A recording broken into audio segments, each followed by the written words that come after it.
ხოცების წარმოსახვის წახალისება მინდა ახლა რა. Აი წარმოიდგინე ქოცო. წარმოიდგინე რომ მოერია დიქტატორი ივანიშვილი პროტესტს.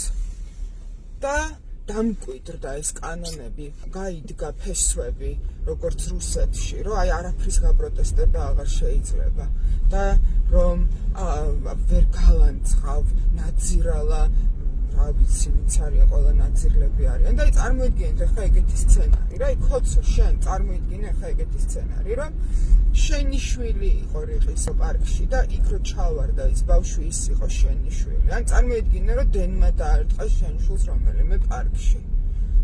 და მოგინდა რომ ლანძღვა დაუწყო ამ ნაძირლებს, მაგრამ აღარ შეიძლება.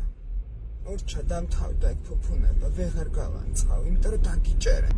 წყენის უფლებაც არ გექნება, იმიტომ რომ რაღაცას მოიგონებენ, რომ არ იყო ეს მერის საკუთრება და იყო ვიღაცა კერძო პირის საკუთრება, მიუხედავად იმისა, რომ არანაირი შემოფარგლა არ ქონია ამ ტერიტორიას, თურმე შენი შვილისთვის საკადასტრო ხაზები უნდა გეჩვენებინა და იმას უნდა წარმოედგინა, სად რა ხაზი გადის. როდის მიხვდებით რა დღეშია ქვეყანა?